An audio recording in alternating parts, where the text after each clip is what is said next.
Hey, what's happening, gamers? How's everybody doing? Welcome back to Apollo Justice Ace Attorney Trilogy. This is episode 65. How's everybody doing?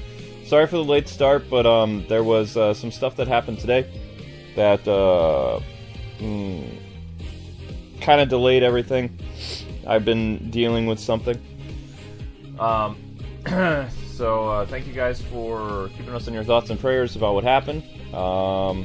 And it's kind of been resolved, but not really. So, just, yeah. But anyway, thank you guys so much for waiting for Ace Attorney. You guys were able to get 1,000 views, so you get another episode. That's how it works. The newsletter will be out at 6 o'clock, and let's try to make this a good stream, so. Sounds good, sweetheart. Yep, mods, we're gonna have to push the short that went up today, because we are slipping views dangerously. I don't know what's going on. But we're going to be pushing today's short, not the one that went up, the one that still hasn't hit 1,000 views. Stop fooling around? Stop Fooling Around is the one that we're going to be pushing, so I'm going to put the link in the chat.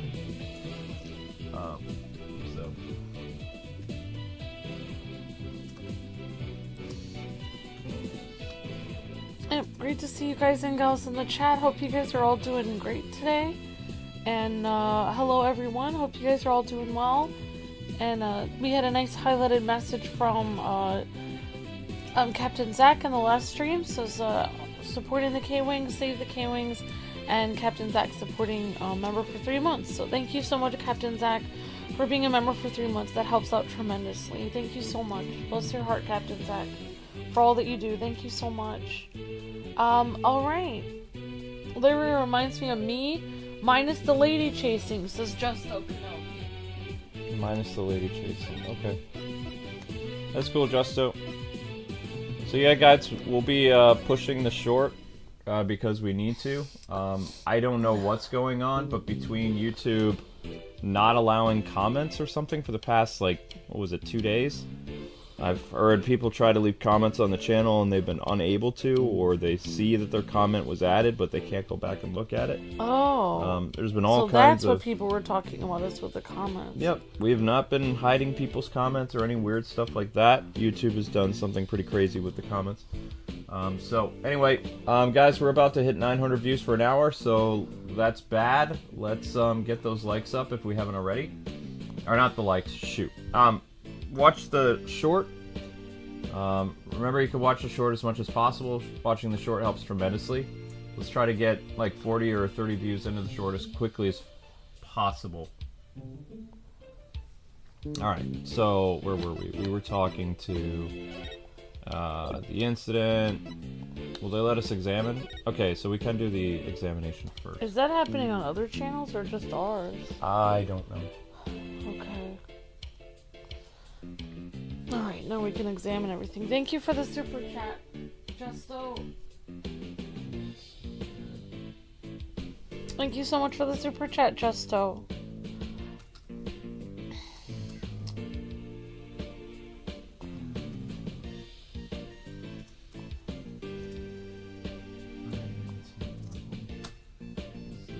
What is this? This is the hold, the ship's hold.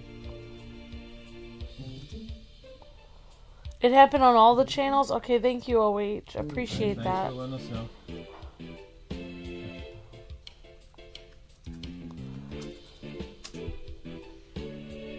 Okay, well, that's good to know, I guess. Okay, ship's hold. I don't even know what to call it. I guess this is the investigation. Alright, we're gonna click on the bulls.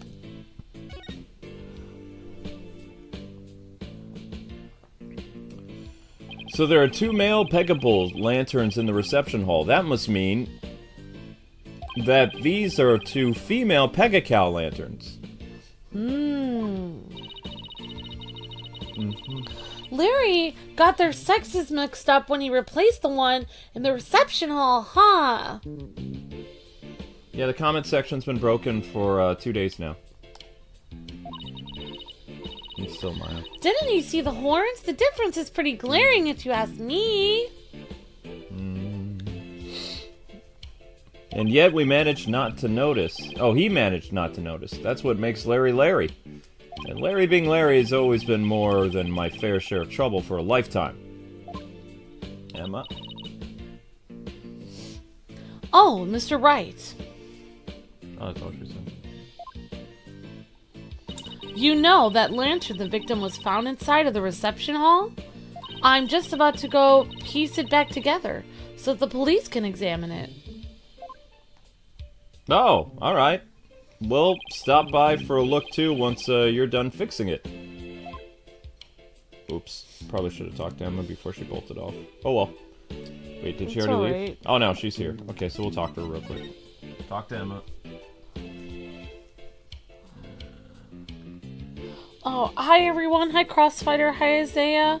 Hi Shadow Trooper. Hi Justo Kenobi. Oh, Justo Kenobi says, yep, not minus the lady chasing. Been married and divorced, not making that mistake again, says Justo.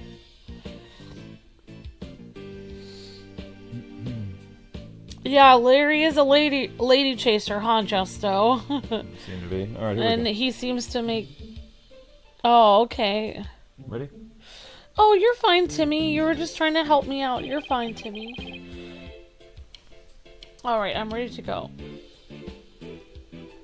Oh, I think it's Phoenix first. That's Phoenix line. I'm still having problems seeing even with my glasses on. Hi, Gamewing. Hi, Everly. Hi, everyone. Any progress with your investigation? Nothing conclusive yet, I'm afraid. Almost everybody was involved with a cover-up, so it's hard to know who or what to believe. I know what you mean. Unless you have some compelling evidence, I'm afraid it's going to be a tough trial for you. You're telling me. There isn't much time left, though, so they've just got to make do. Oh, I've got to make do and see what I can come up with. Okay, so that's all she had to say. Alright, so back to the investigation. Back to examining stuff. So we examined the bulls. There's an airplane. That might be the pterodactyl that what's-his-name saw. Yeah, maybe. Possibly, I don't know. Oh, look, Nick! It's an airplane! I wonder if Sorin built that one, too. Hey, why don't we take it out for a spin? Just a quick tour around the neighborhood. And who do you propose is going to pilot that wooden death trap? Me, of course. Who else? Don't worry, I've seen people fly airplanes on TV plenty of times. I think I'll pass. If I've still got my whole life ahead of me after all. Alright, so that's that. Did those things. We have some weird bell in the background. Yep. What is that, a wedding bell? According to the pamphlet, it's used on the Vistadak during wedding ceremonies to bless the newlyweds. Okay, I guess they disassemble and store it away here in the hold when it's not being used. Makes sense. Okay, so the wedding bell is here. Was the wedding bell in any of the photos? That's a good question, Luke. Huh? It looks like there's some fingerprints on this candelabra. Yeah, I just got done dusting that. I was able to pull a set of left-handed prints. Do you know who these prints belong to? Yes, the prints belong to the victim, Dumas Gloomsbury. Nick! I just figured out something amazing! You did? What? Get this! If the fingerprints on the candelabra were from his left hand, Uh-huh. then Mr. Doom and Gloom must have been left-handed! What do you think of that, Nick? Do I have the makings of a great detective, or what? Or what? You're really silly Sally if you thought that deduction was in any way encyclopedic. I don't get that. Hey, you're pretty good, Maya. I looked into it myself, and sure enough, the victim was left-handed. Really? I got it right? Awesome! Good for you, Maya. Good for you! That's all you've got to say, Nick! Yeah, I think you did a good job, Maya. Way to go! Woo! I guess one can never have too much info. Now you're talking, ha! But come to think of it, this candelabra isn't in the photo Larry took on the hold, is it? That picture was taken when they were getting ready for the first reception, right? The candelabra must have been brought in here sometime after that then. It's still possible that it has something to do with the incident, though. I better add it to the evidence file just in case. Okay, candelabra added to the court record. One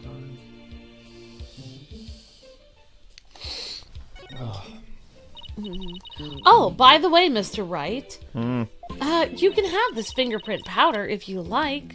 Oh, you're giving us this? Cool. Sure. I have 4 other sets.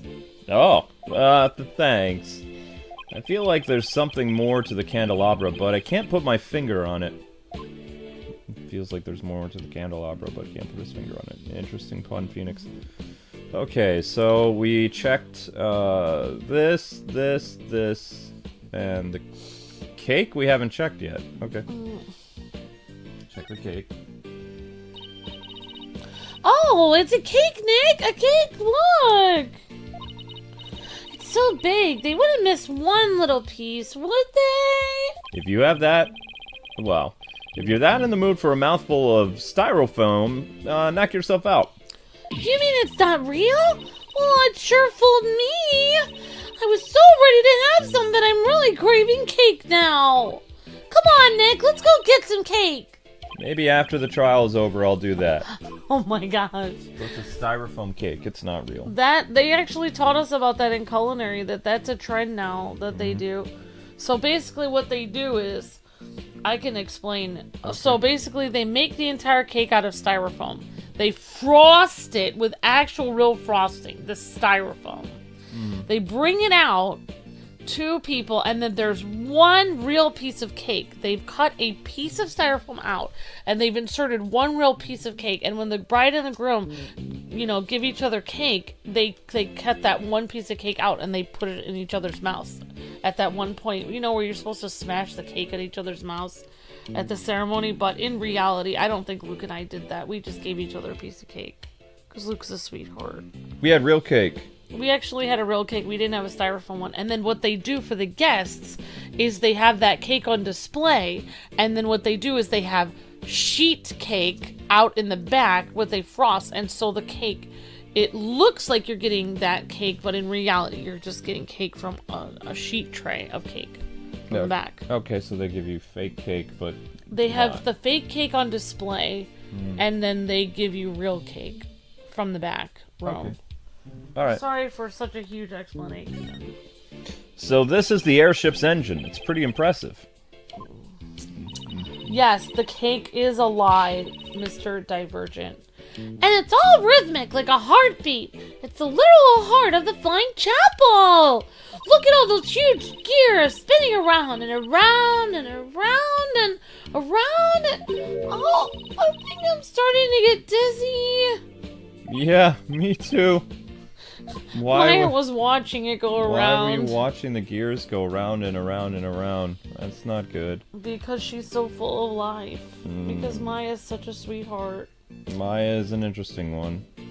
She's so full of life and innocence. She lives in a small town. These are flowers we saw in Larry's photo. The petal... Oh, sorry, Nick. The petals make them look like little gears. They, perfect flower for a Sprocket family, huh? Maybe they were gonna shower the couple with the petals or something. You mean, kind of like how people throw rice or confetti? Yeah, like that, sort of. Only these were found at the scene of the crime instead. Okay, so those photos, or those flowers don't matter for anything. These must be the dishes and glasses they used for the reception. Very fancy. I bet we'd be in big trouble if we broke any of them. Oh, I want to see Nick. You, young lady, need to stay far away from anything breakable. Aw, Nick, you think I'm gonna break them, don't you? Let's just say your rap sheet for breaking things doesn't help your case. So, there you go. Anything else that we can look at here? I haven't seen anything that really makes the case go forward. Oh, there it is. There's a switch here in the background. Oh. Oh, look, there's a lever to lift Emma. There's the lever. Oh, look, there's the lever to the lift Emma told us about.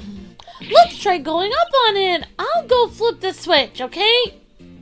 Here goes nothing. Wait, I'm not even out of yet.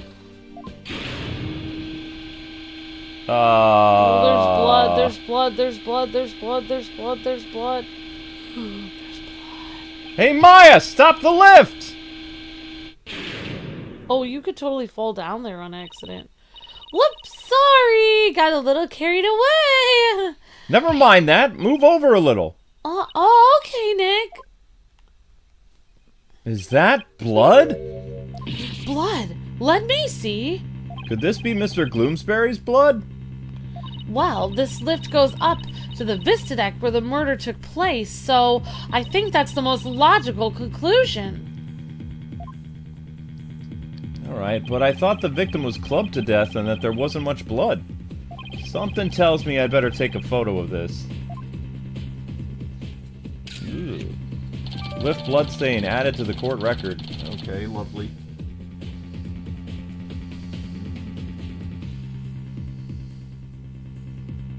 Okay, we're at the 16-minute mark. Lift bloodstain. Lovely. Okay. I should ask Emma about it sometime later. I mean, Emma just found it now. Maya, can you bring the lift back down, please? You got it, Nick. I'll flip the switch once again. There. Disturbing. Done. I want to find out some more about that blood stain. But for now, I guess we should go up to the Vista deck and take a look around the actual crime scene for ourselves. The view must be great from up there. I bet it'd be awesome. Alright. You mean it would be if it wasn't the scene of a murder? Okay, to the Vista deck we go. Make sure you actually get on the lift this time, Nick. Come on. I know. Okay, I'll just flip the switch again, and away we go! Am I actually on it this time? Yes, I'm on it this time. That's a very slow lift. Yep. Wow, look at the gorgeous view! So this is where Ellen was attacked, and Mr. Gloomsbury was killed, huh? Ah, yes! One wrong step, and it's kersplat on the ground below. Should we go investigate the stuff that's a little closer to the edge? Well, I don't see much of anything over here. The police investigation didn't turn up any clues either, so maybe we don't need to? Oh, I get it. You're scarred. Aren't you, Nick? Scared! Oh, I get it. You're scared. Aren't you, Nick? Of course not! Come on, let's get back down and finish checking out the hold. I was wondering what he was scarred by. Okay, do we have to keep seeing the blood stain over and over and over and over?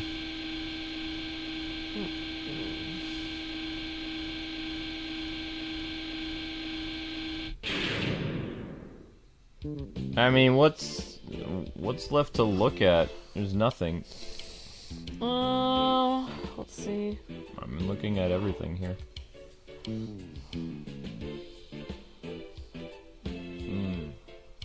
Remember, guys, to keep getting the likes up if you haven't already. We're 20 minutes in. It's still only at 70 likes. Did we already examine the controls? Or we already examined the lever? We examined the lever and it made this thingy go up. Did we already examine the cows over there and the cake? We did the cows. You see how nothing is turning red? We examined everything. So the only thing I can think of is to talk to Emma, maybe. Yeah, I guess so. Alright, so the Candelabra. I'm a little intimidated by Emma now. I kind of liked better when she was a little kid. She was all for serious and stuff. She is for serious. She's super serious. It just shows everyone has to grow up at some point. I try everything. Thank you, Shadow Trooper. Appreciate that. Not a bad view, says Timmy the Megan fan. Definitely. How did the blood get there? I don't know, Timmy the Megan fan. I guess we'll figure out There's how the blood got says there. Brandon. Blood says Spiral and Link. Hello, everyone. I wonder who did it, says Lorray. I don't know. Probably the butler did it. Emma, can we check this candelabra a little more? A little more? What do you... Oh, oops. What happened? I almost dropped the candelabra. The candles kind of slipped off. Well, let's be careful with that. It might be important evidence. Wait a minute. Now what? One of the pins that holds the candles, it's broken. Huh? What? There's definitely something fishy about this candelabra. Okay, there is. What makes you say that exactly? Call it forensic investigators' intuition. Okay. We already dusted this for prints earlier. So let's test it with luminol this time. Okay, knowing Emma, she'd use every test she has at the same time if she could. Just hang on. This will only take a second. I hope this turns out a new lead or something. Well, what'd you find? Take a look at this, Mr. Wright. Okay. What is all that blood doing on there? Ugh. Candelabra updated in the court record. Maybe somebody got hurt while they were setting up for the reception. These pins are pretty sharp, but if one of the pins... Nope. But if one of those pins is broken, it means there was some force involved? Do you think that maybe somebody got stabbed? But nobody reported anything like that, Mr. Wright. That's quite a bit of blood, though. I wonder whose it is. If I have anything that might shed some light on that, I should probably show it to Emma. Okay, so we have to present. Bloodstain, probably. Yeah, I think we should because, like, that's important. Mm-hmm. Oh, that's a good idea. May as well. Alright. Present. What is it, Linky? Emma, about this bloodstain, doesn't something about this strike you as odd?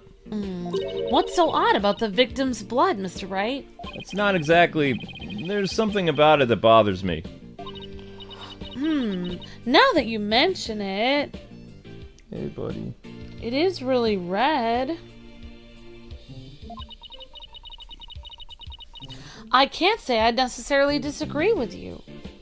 Well, that's a good thing. Okay, little buddy, what's going on?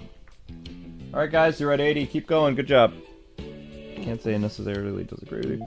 Maybe I should talk about this some more with her. The bloodstain. Blood. About this bloodstain.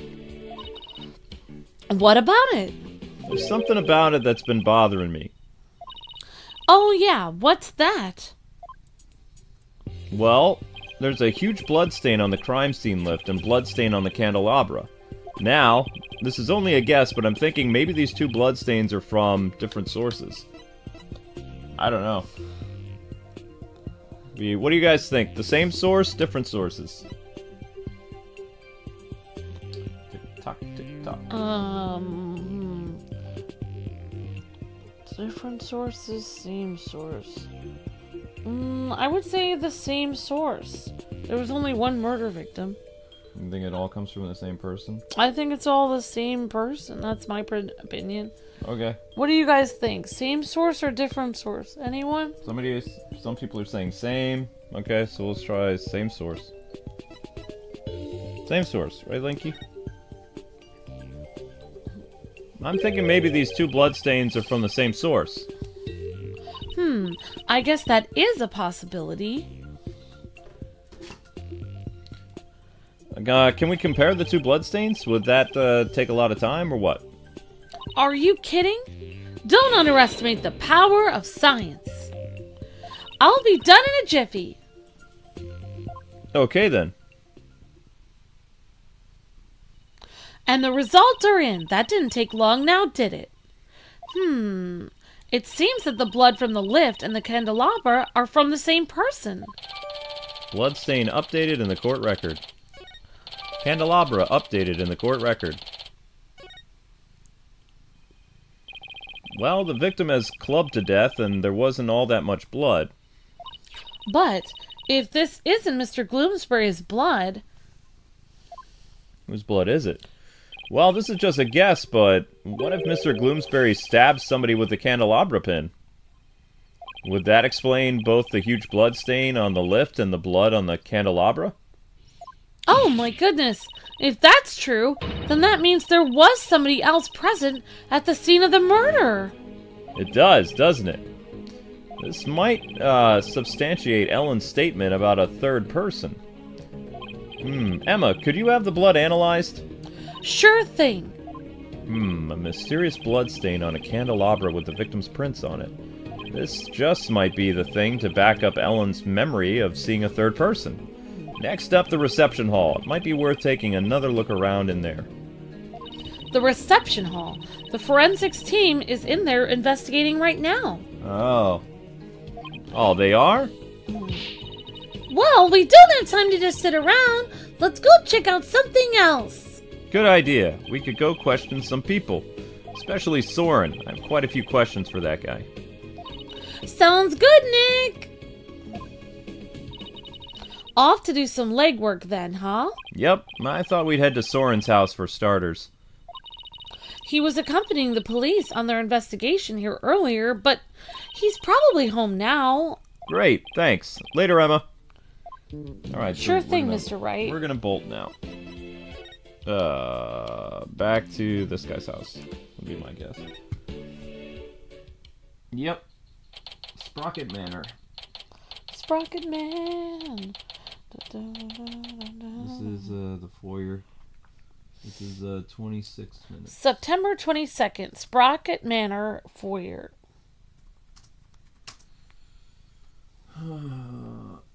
Alright guys, 27 minutes in, 84 likes. So keep going with the likes. And also remember guys to hit that short thingy that the mods are putting in the chat to kind of like, you know, help with the views. Oh, I still can't get over how gorgeous Sprocket Manor is, Nick. Yeah, really. Just don't touch anything. I wasn't going to. She was definitely going to. Oh, remember that radio you broke? Yeah, don't do that again.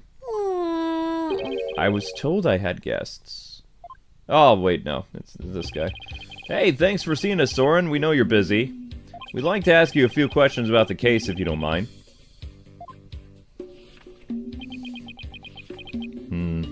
Mr. Sorin. You're Ellen's lawyers, right? Yeah, that's right. Don't tell me he doesn't remember me. Will Ellen be found guilty? We're doing everything we can to prevent that. That's why we're here investigating. Will you please tell us what you know? Sorin. Alright, fine. Well, that pause, what was that all about? Probably deep in thought. Alright, the cover-up.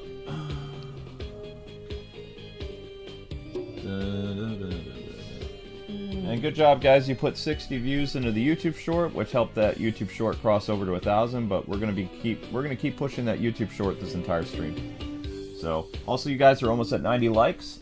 So, good job, everybody. Link, what should we do? The cover up? Link's like yes. It was you who gave the order for that large-scale cover-up, isn't it? What large-scale cover-up? Don't play dumb with us! Alright.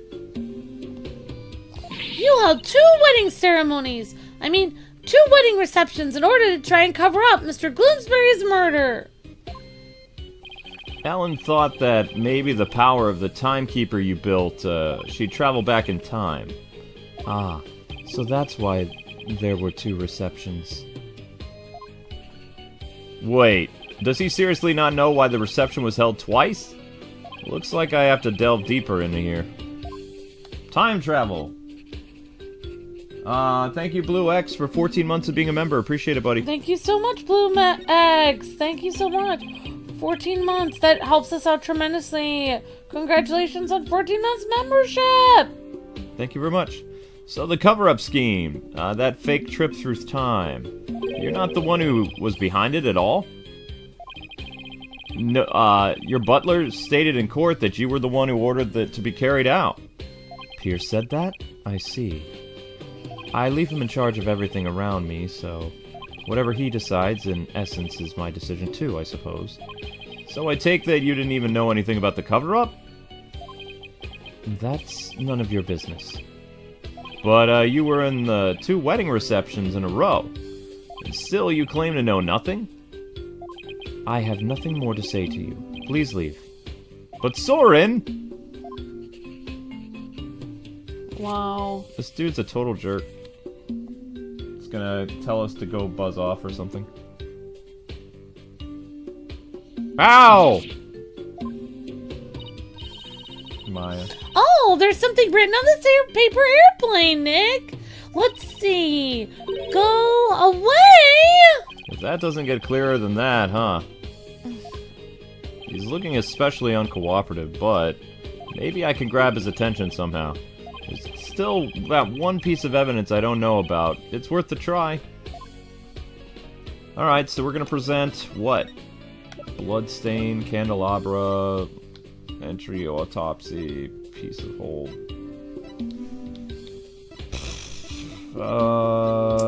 Let's see. What should we present?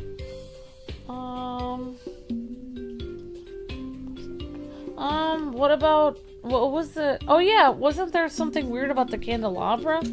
I think we should try that, right? Because does he know anything about the second murder, or? What second murder? Or, not second murder, but like the other person that was in the room. I thought Emma said that there might be something on that Candelabra. Sorry, I'm just making up parts of the game now that don't exist. I thought she said that might be somebody else's blood on there. Right, but that doesn't necessarily mean the person's dead. It's not that much blood. Oh, okay, sorry. You're fine. Alright, here we go. Candle. Sorin, have you ever seen this before? That's... Yeah, what is it? Nothing. Why did this whole demeanor... Yo, your whole demeanor changed, dude. He's gone pale as a ghost, too. Whoa, something is going on here. Sorin! Nick, look at his stomach! He's bleeding! Somebody help! Sorin's collapsed! Oh my gosh. That's a maid. Master Sorin! Get him to the hospital, quickly now! Alright! How did he hide being stabbed? Wow. Poor Sorin! That must be one serious wound! What is it, Nick? Well, when I showed him the candelabra, his whole demeanor changed. So I was just thinking that maybe his injury is... Huh? What's this? It's Sorin's notebook. He must have dropped it in the rush to get him to the hospital. Oh, his notebook, huh? I wonder what's written on it, don't you? Come on, you know you want to take a peek. Sorin's notebook. What to do. Take a peek. I feel guilty snooping around in somebody's personal notebook, but maybe we should take a little look-see. All those people in the background just... Whoa! It's filled with big words written in tiny letters. I guess he uses the notebook to write down his invention ideas? Huh? What is it? Did you find something, Nick? After March 8th of last year, the content of this notebook changes dramatically. Like how? Well, ever since that date, Sorin's been writing down every detail of his life, as in every. Maybe he started to keep... maybe he decided to start keeping a diary then. But this would, this is way too detailed to be any ordinary diary. Either he's really compulsive, or maybe just plain forgetful, you know? But it's really as simple as that. I feel like something happened on March 8th that made Sorin change. Wow, why don't you let me take a look at that, and I'll tell you. Hey, Maya! Let go of it or we'll rip it! Eep. Uh-oh. Uh-oh, now look what you did, Nick! You dropped it! You should have just let me take a look! Oh, no. How is it my fault? Oh, no, Nick!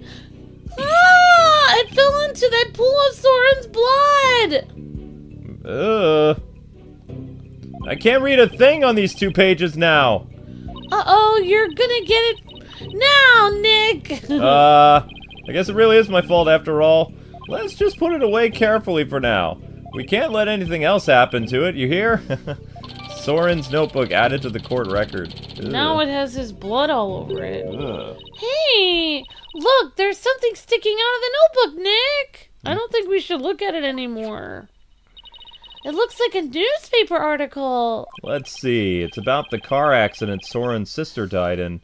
It happened on March 8th. That's the day Sorin's notebook completely changed. Oh, wow! What else does it say, Nick? Come on! It says the driver at the time of the accident was, Mr. Gloomsbury.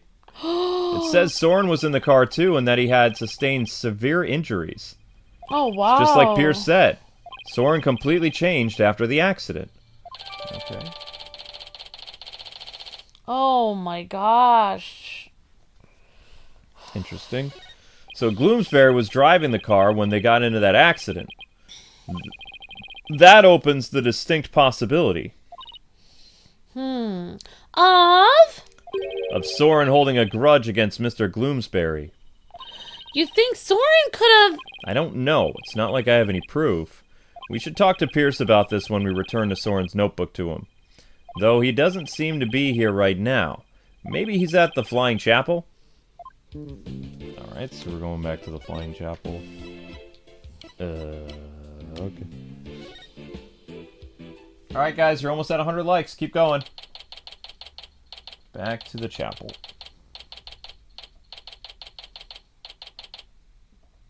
Uh, 37 minutes. Chapel. Mooring dock. Because we're going to the chapel and we're going to get married. I sure hope Pierce is around here somewhere. Ah. Was Michael Caine? Mr. Wright. Miss Fine. Yeah, that's what you decided. There we are. Hey, Pierce. We were here looking for you. I'm sorry for Master Sorin's sudden departure earlier. You have my sincerest apologies. It was totally understandable, really. But, shouldn't you be at his side right now? It's fine. The other servants are with him, and I'm in constant contact with them.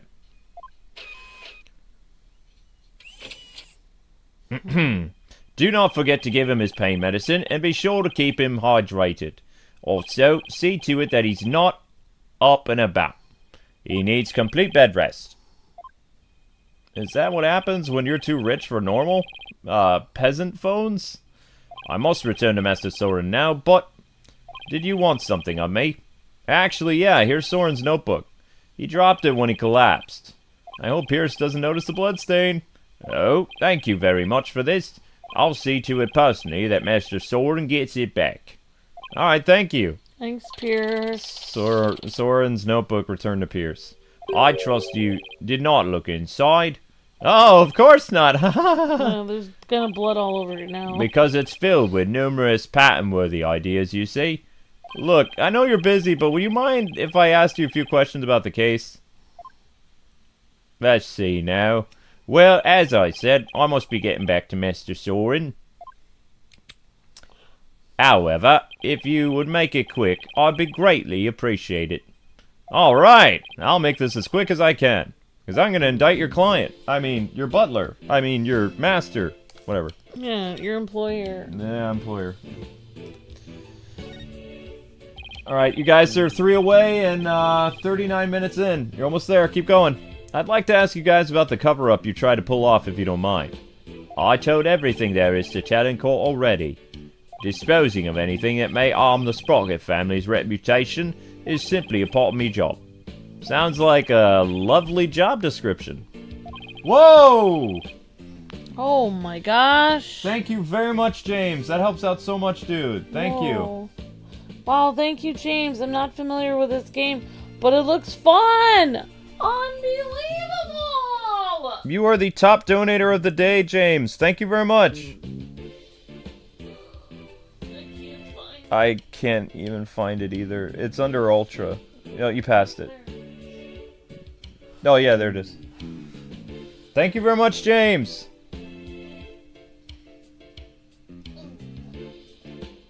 Ah! Yeah, we both clicked on it at the same time. Alright, Linky, let Amber sit back. Thank you. I have nothing more to say on the matter. Thank you, James. You're the top donator of the day. We really appreciate it, buddy. Ace Attorney is basically like a mystery slash like I wouldn't say slice of life. It's what they call a moving picture game. What is the term? It's a whole genre of game. Like point and click? It's kind of point and click, but it's something else. It's a visual novel. It's a point and click visual novel mystery game. And they've been around ever since the Game Boy Advance, but there hasn't been a new Ace Attorney game in the canon since 2016. So they went and they made a new Ace Attorney game during the pandemic, the Great Ace Attorney Chronicles or something like that. And it takes place like hundreds of years in the past with the main character's grandparents, I think. Oh, yeah. The Shrine Maiden lady and what's his name? And obviously Nick's grandfather. Yeah, Nick's grandfather or great-grandfather, something like that. Back in character, I will say, I do not think it's wise to spend time on topics that have already been discussed. Right. But, yeah, I would say Ace Attorney games are in a class all of their own, though. Yeah, I like Ace Attorney games. I do enjoy these. Alright, remember, guys and gals, to keep watching the short that went up, to continue to add views into the channel on top of the live stream. It really helps out a lot. Thank you very much, everybody. So you guys were able to cross over the, what was it called again? Stop Fooling Around. You guys were able to get 60 additional views. So let's try to get another 60 views in the next 30 minutes. The accident. Pierce, could you tell us anything about this accident? Where did you find that? And did I not already tell you about that accident? You did, but they conveniently left out one crucial detail. The fact that Doom's Gloomsbury was driving. In fact, you left out that Gloomsbury was driving the car at the time. Oh, did I now? Well then. Oh, did I not mention that? I suppose it simply did not come up then. If Mr. Gloomsbury caused the accident, why didn't the Sprocket family fire him? Wouldn't that usually be the natural consequence of such a huge mistake? Please do not misunderstand. Gloomsbury stayed on with the family. On Master Sorin's request. What? That is the type of person that Master Sorin is. What? Perhaps it was the influence of Miss Selina's kind nature. Selina, okay. She was such a sweet person that even in her last moment, she thought nothing of Master Sorin.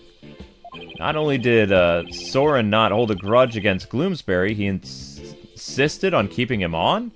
Now I really don't understand how that guy's mind works. Yeah, exactly. Selina's last moments. So, you were present for Selina Sprocket's last moments? Yes, in my professional capacity. The accident happened on the way to a certain party. And what kind of party was it? It was Miss Selina's engagement party. Oh, wow. Bloomsbury's injuries were minor, but Miss Selina and Master Sorin's were critical. They were brought to the Sprocket family's regular hospital. Wow! To have such a terrible thing happen on the day of celebration. Thanks to the surgeon... Thanks to the surgeon in charge, Master Sorin pulled through. But Miss Selina, she didn't make it. Whoopsies.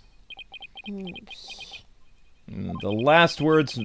The last words Miss Selina said to me were... Please help Sorin. Aww. Ever since then, I've attended Master Sorin and tried to help him in any way I can. I see. Selina's fiancé must have been devastated. Indeed. The shock of losing Miss Selina was so great, he quit being a surgeon. He was a surgeon?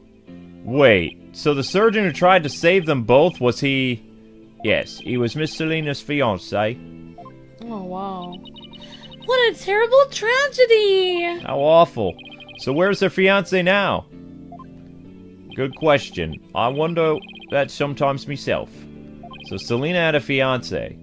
I'd like to find out more about him, but I doubt I'll find him anytime soon. I think it's the butler's the former surgeon. So maybe the butler really did die and then he replaced the butler. The butler did it! The butler is... The butler's the surgeon. The surgeon's the killer. This is getting weird. Wait, but how did what's-his-name get stabbed? So are we done here? I'm afraid I must be going. Could you please just tell me a little more about Sorin? There is nothing more to tell. I can't seem to get any real questions out of him. Just by asking him questions. But there is that piece of evidence I still don't know much about. Maybe he'll be able to tell me something about it. What if Master Sorin was stabbed by Gloomsbury, and then the person who killed Gloomsbury was the butler, trying to protect Sorin? What if Sorin was the one who rushed to the aid of his fiancée? But then how in the world did he manage to stand up for his reception? Like, if he had just been stabbed? That takes some major dedication. Yeah. Like, if he had just been stabbed, then he went and did his reception. Also, why is it called a reception? Isn't that the actual wedding when you're walking down the aisle like that? I don't understand. I mean, I don't think...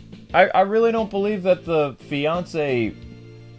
maybe he killed the guy in self-defense, but he had, like, you know, a long-standing grudge against him and took the opportunity to kill him. I don't know.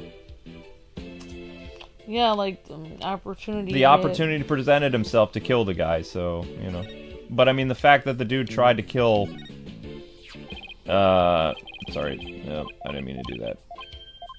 I didn't mean to do that. Now he's going through all these dialogue points that I didn't mean to do. Whoops. No. Go back to see Sprocket. Master Sorin's behalf. Blah blah blah blah blah blah blah blah blah blah blah blah. Okay. Last moments. We need to go to present something. Alright, present.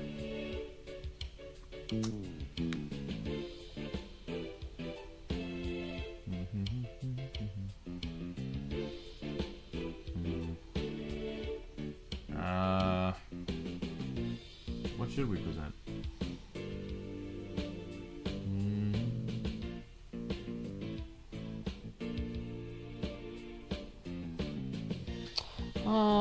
No, not a butler turning into a surgeon turning into a butler. Like, he, you know, obviously had to find another line of work after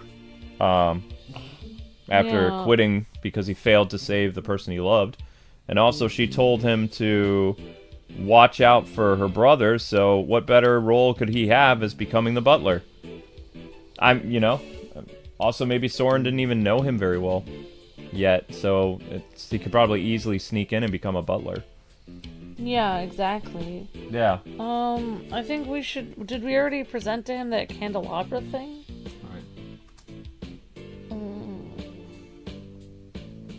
I think we should present to him that shows present that the candle thing. All right, here we go. has a different person's blood on it. Well, bam! Hey, Pierce. Have you ever seen this Candelabra before? No. I don't know anything about it. Oh! Or do you? It seems like you might know something about it, Pierce. Aha! My Magatama reacted. Pierce must be trying to hide something from me. I have to break those psyche locks and find out what, though. Alright, Pierce's secret. Boom. Take that! Gotcha.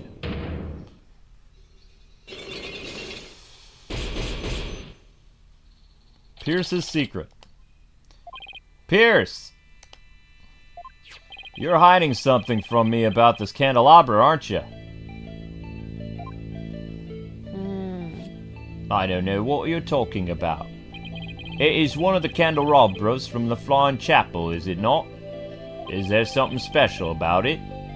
Actually, yeah, there's some blood on it, you see. I think the blood might belong to this person.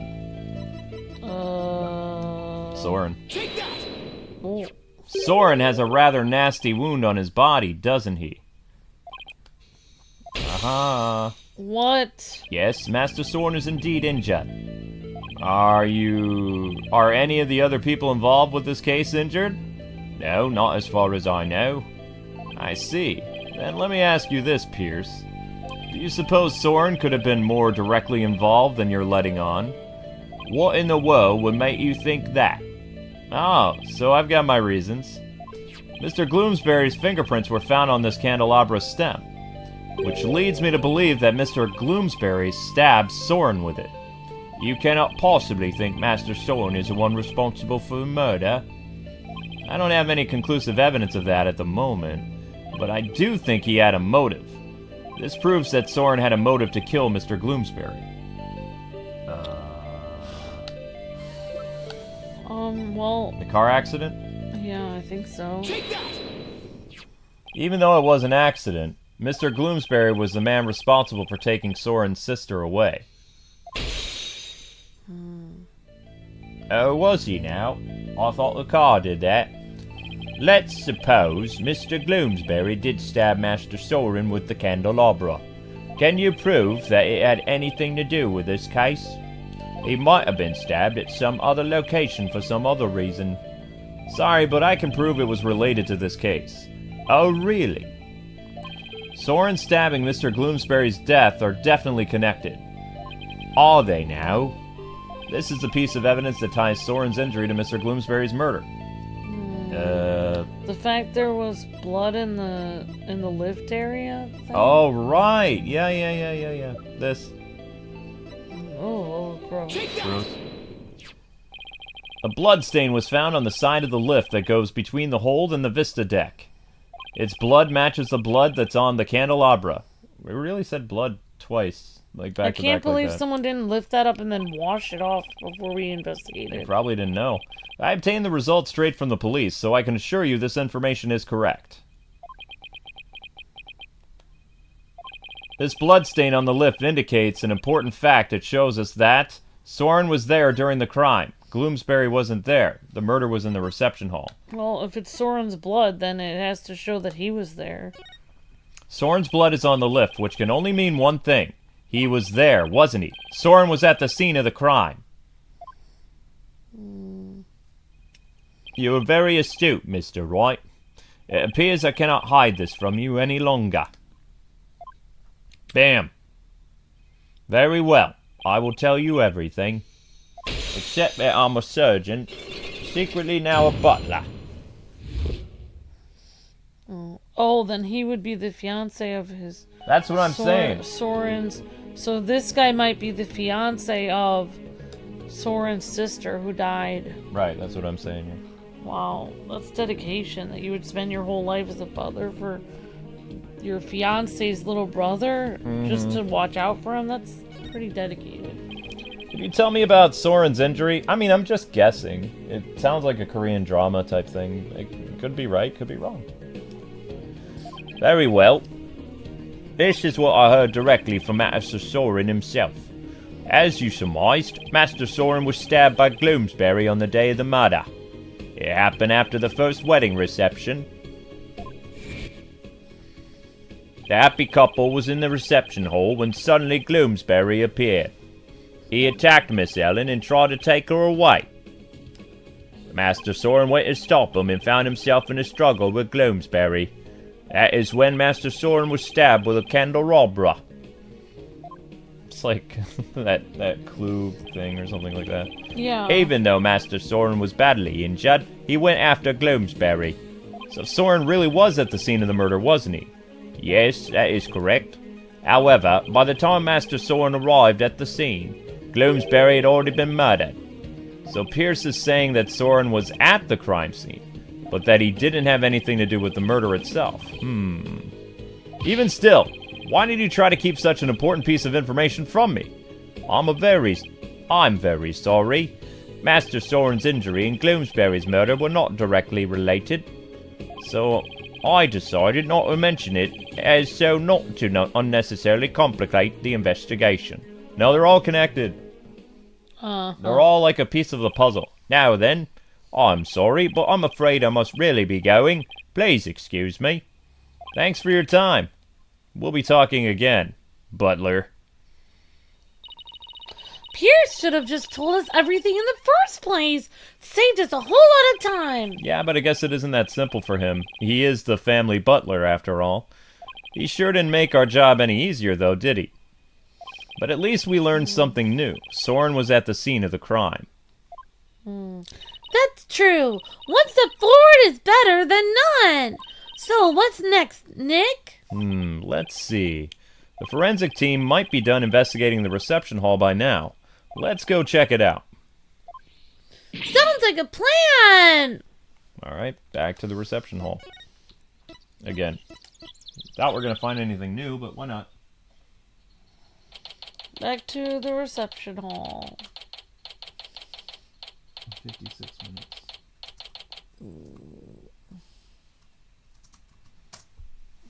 Yeah, why? You usually have a reception after you get married. At least in the Western world, that's how it works. Alright, Flying Chapel reception hall. Hey, looks like the police are done with their investigation in here. I wonder if it's okay for us to take a look around again.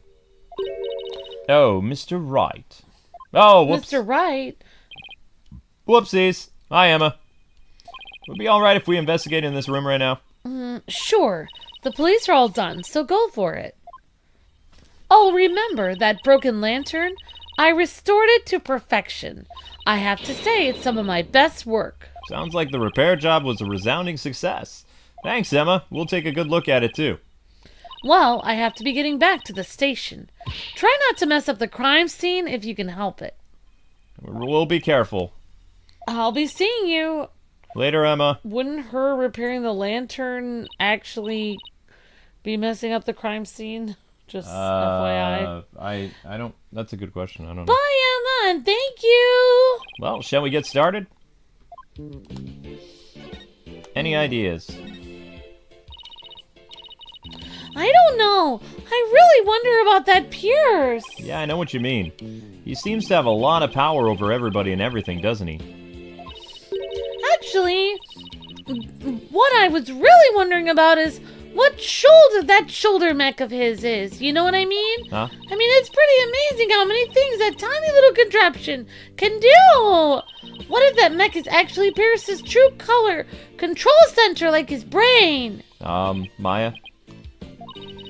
And what if, somewhere in Sprocket Manor, he has another shiny golden body that he controls from afar? And then, during emergencies, he can switch bodies and become Super Pierce Snickety! This is what I get for asking to have a serious conversation with Super Geek over here. Alright, what do we do? I bet all Ellen wants is I bet all Ellen wants is to start her happy new life with Sorin. Yeah, I bet you're right. But do you think the truth really will set her free? All you can do is your job, to the best of your ability, Nick. True. And if we can bring Ellen joy that way, all the better, right? Maya.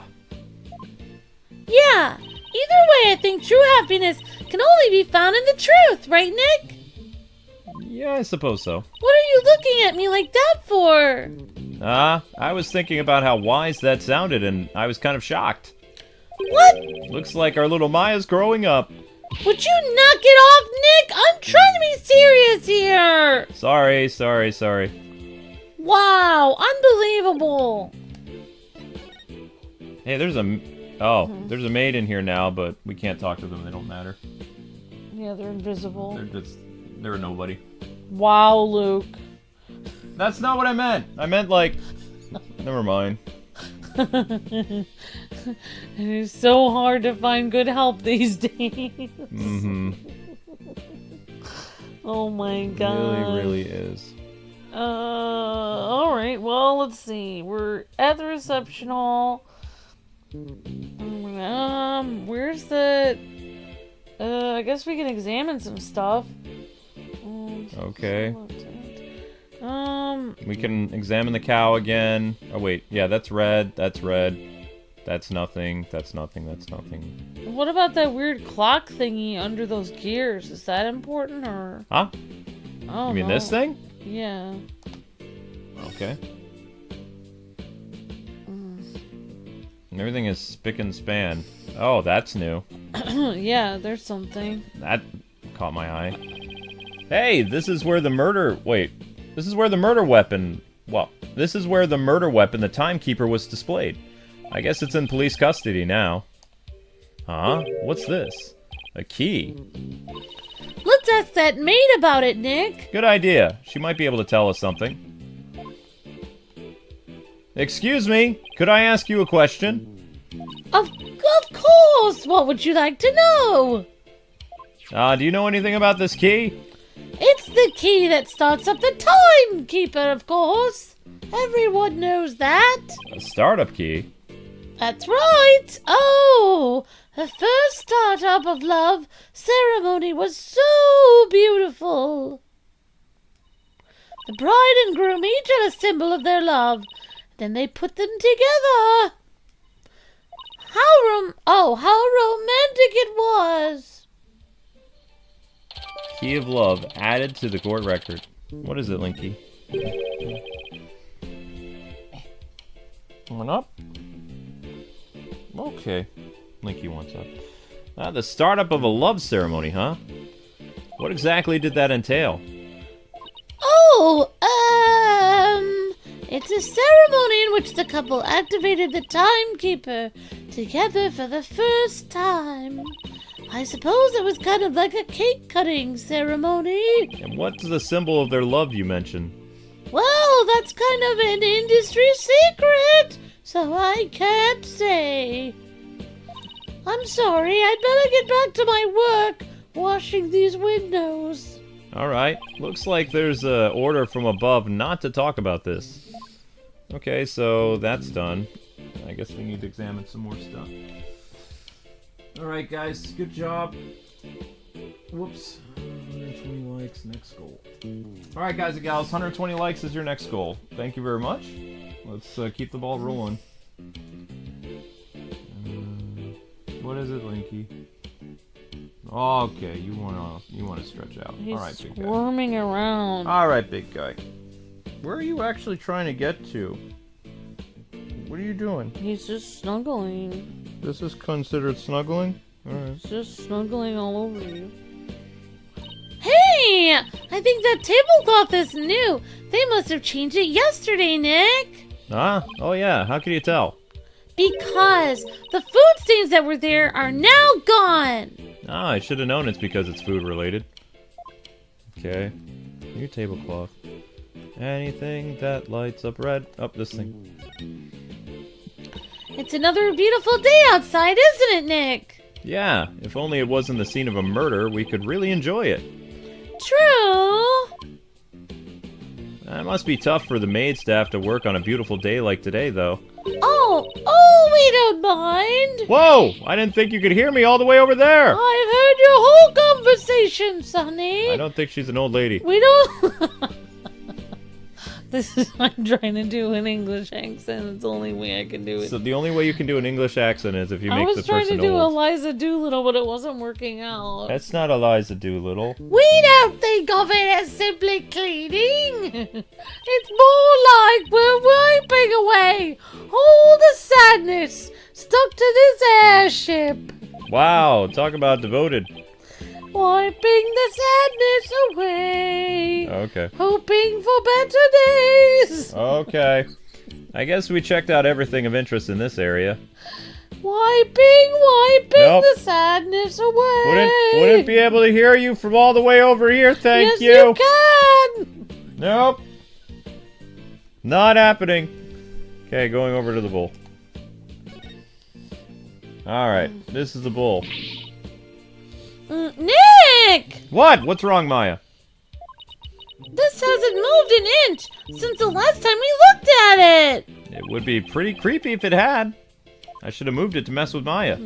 Hey, look, we're in the middle of an important investigation, so try not to shout, okay?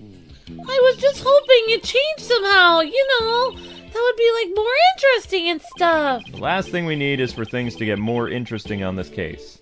Okay, whoa, so did it just move on its own? Oh my gosh. there's another maid. There's a balloon. There's a... what is that?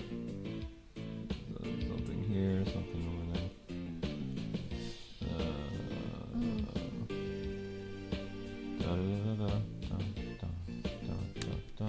Mikey, what are you doing, buddy? Okay. Alright, you little squirmer. Who thought you were a cuddle cat, huh? You didn't look like a cuddle cat. You looked like a climber cat. And now you've, like, completely changed your demeanor. Get a load of this huge set of doors, Nick! I bet all sorts of things come and go through here! Like an elephant and stuff! I'm pretty sure it's just a bride and groom. This is a banquet hall, not a circus, Maya. Well, I would have an elephant at my wedding! No, you will not. Okay. Why would you have a say in it, Nick? I don't know. You were gonna be there for some reason? I go where the food is. That's why you're going to my wedding, for the food? Fine! Hey, look! There's a young maid and another door. It's a door. I wonder where this one goes.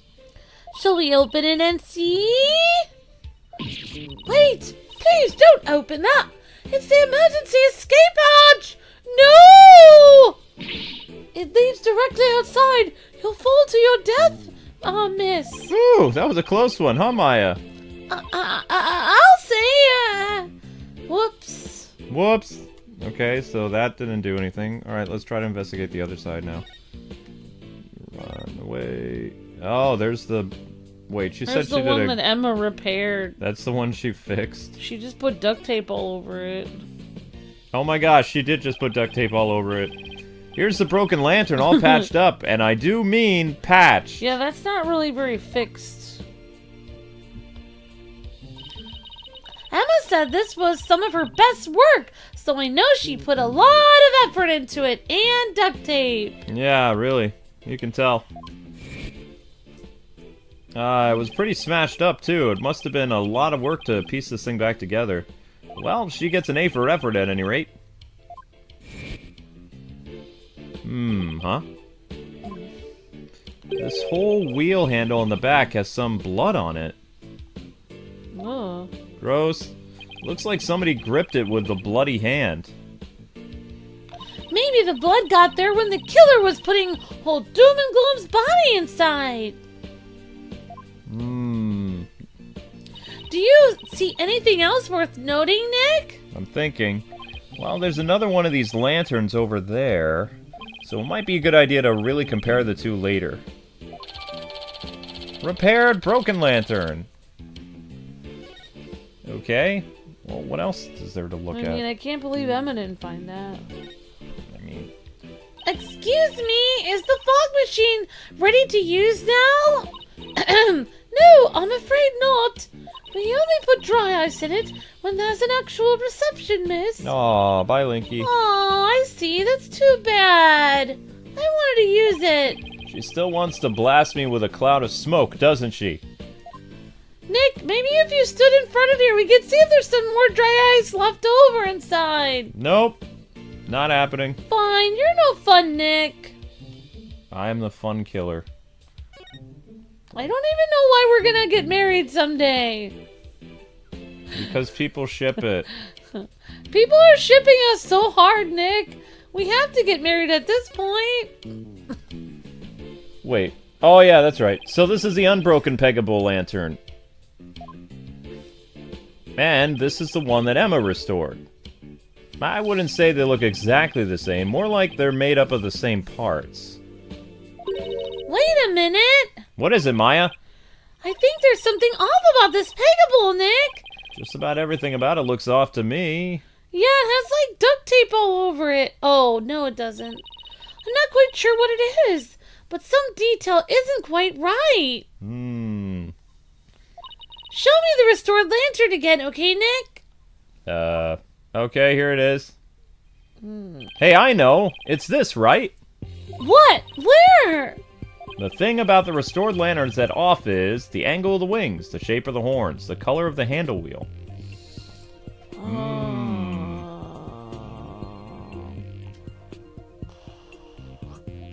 Well, I thought the other handle wheel was golden. Well, the other one has blood on it. Yeah, the silver one has blood on it, but the other one is gold. That one has a silver wheel, and the other one is gold, I think. Okay. That's what I'm thinking. Color of the wheel. Okay. Color of the wheel. Look, it's the wheel handle. It's a different color altogether. Do. Yeah, it is. It's bronzy gold. Emma got inside and outside wheel handles switched around, I think. Oh, that means that the blood would have been inside. Ugh. Then someone stepped. Oh, wow, you're right, Nick. Whoa. And there's blood here on this handle as if somebody gripped it with a bloody hand. Right. Which means that the blood got on the handle from the inside of the lantern. Broken lantern updated in the court record. The restored lantern, there's a blood stain on the inside wheel handle as if somebody gripped it with a bloody hand. Do you think the blood got there when the killer was putting the body in the lantern, Nick? It's really hard to say at this point.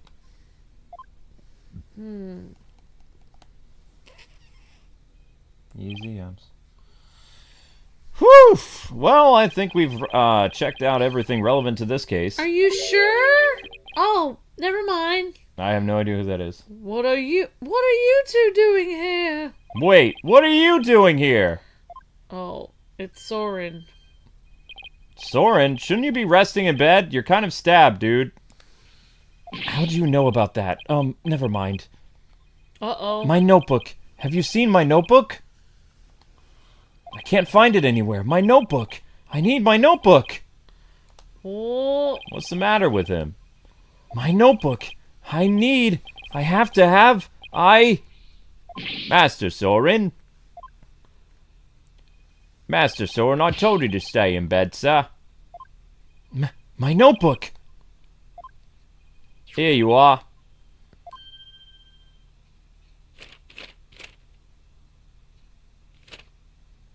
Yes, this is it.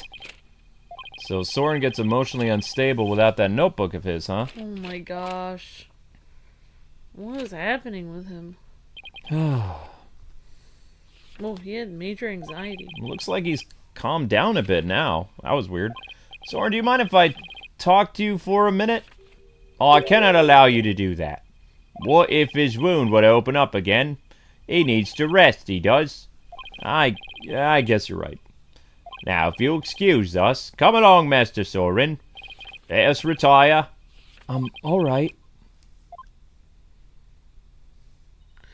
There they go!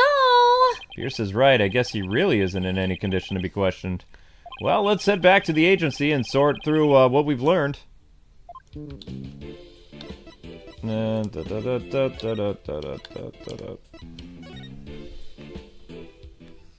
We've got a little orange cat roaming around. No, he's over there now. Why is he just sitting here staring? I don't know. Why are you just staring? He likes to stare. He's like, easy with my head. Speaking of, where's Cat 1 at? I don't know. Were you in the office at all? My gosh, you're just like Sorin. You get worried about a few things, and then when you figure out what everything is in its place, and you're so calm. I'm just asking. Just like the character in the game. You could just give me a yes or no answer, babe. I don't remember, Luke. You don't remember if you were in the office tonight? No, why would I remember that? I don't make an account of everything I'm doing. Make an account of everything you're doing. Alright, guys, we need to push the short for the next, few minutes. So, do I still have a link to it? Yes, I do. So if you guys could watch the short for this brief, I don't know, 30 seconds. Zelda's hanging out where? She's at the top of the stairs? Alright. Do you want me to open the... No, she can't go in the office. You know why. She's not allowed in there. Eventually she should be allowed. Well, eventually she'll be allowed in there, but right now she's not allowed in there. You just giving the cat his pets? Well, they both need their claws trimmed. Yeah, I'm aware. 15. Back to the Wright Anything Agency. Okay, we'll continue. Yep, guys, thank you so much for pushing the short. I'm sorry that it has to be like this, but you know we really need the views. Even just the little 40 or 50 or 60 additional views, it all helps. Write Anything Agency. We're back! Anybody here? Oh, hi, boss! Hey, Athena, I thought you were with Trucy. Wait, where is Trucy? I guess you could say that I'm taking a real short break. But enough about me. What about the investigation? Did you find anything? Well, turns out that the third person Ellen says she saw at the crime scene might have been Sorin Sprocket. What? Really? I always thought he seemed suspicious. Thing is, by the time Sorin got to the Vista deck, the murder had already occurred, apparently. No way! I don't buy that! Not for a second! It's a cover-up! A cover-up, I tell you! That's certainly a possibility. And as a lawyer, it's certainly a possibility I have to pursue, but... And what? It's your job, right? So pursue the heck out of it! Come on! Mr. Wright, just do it! Yeah, but, is that really what's best for Ellen? Sorin could be found guilty if the truth comes out tomorrow. But if we don't pursue this possibility, Ellen could be found guilty instead. Oh man, either way, it doesn't spell out happily ever after for the two of them. So what are you gonna do, Mr. Wright? I can't let an innocent person get convicted, so I guess all I can really do is pursue the truth. See what happens. Even if it ends up devastating Ellen. What a tough call to make. Still, there's always a chance, right? Maybe something will come up during the trial that will save their marriage. I hope so. I really do. Well, Maya, let's go. Break the news to Ellen, you mean? Yep. Mr. Wright, please take me with you! I bet I can help you counsel Ellen through this piece of bad news. Athena, I appreciate the offer, but don't you have somewhere else to be? Do I? Athena! What are you doing here? I've been looking all over for you. Come on! Let's get back to practicing, okay? No, wait! My body can't take this anymore! Boss, you've got to help me here! Please! A lawyer always keeps their promises, Athena. But boss! If you bail on me one more time, Athena, I'm gonna use a real blade on you that time. Ah! Okay, sorry Athena, but somebody's got to do it. With Apollo not here, you're elected. All right. Wow. Hang in there, kiddo. You'll probably survive. Come on, Maya. We better get going. What does she mean, a real blade this time? She's referencing her magic act. Oh my god. With the, you know, where she stabbed the sword in the thing. I always wondered what would happen if they Never mind. Oh, there's always accidents on magicians. Disturbing. Yep. Trucy will be the next murderer. That's right, Brandon. That'll be the next case we do. Trucy? Murder? Alright, September 22nd, Detention Center Visitors Room. Hey, Ellen. How did your investigation go, Mr. Wright? Before I answer that, I need to ask you something. Was Sorin with you when Mr. Gloomsbury attacked you in the reception hall? I'm sorry I kept it from you. I was afraid he'd come under suspicion if I told you. So I kept quiet about it. I'm really sorry. Uh-huh. I see. I thought it was probably something like that. Listen, Ellen, I'm afraid I had to make a very difficult decision based on what I found. What kind of decision? This is very hard for me to say, but the mysterious person you saw at the scene of the crime was most likely Sorin. What? In other words, in court tomorrow, I'm afraid I'll have to propose the possibility that Sorin is the true culprit. No! Sorin is innocent! No! Don't you see? If I don't try to pursue that line of thought, you'll be found guilty. No! Ellen, calm down. What? can't be found guilty. I'd rather be found guilty instead. Ellen, you can't let yourself think like that. But, no! Marriage is for life, right? You really think you can run away from the truth and still be happy with him? Come on! Whoa! You're not married. How could you possibly understand? Sometimes you just gotta do whatever it takes to make things work. But, Nick, you talk to her, okay? Hey, what? Don't just dump this all on me. Mr. Wright, I'm innocent and Sorin is too. Okay. Please, prove our innocence in court, please. I'll certainly do everything in my power. I just hope she doesn't lose control like this in court tomorrow. She is very sad. It's very sad. To be continued. Alright, so time for court.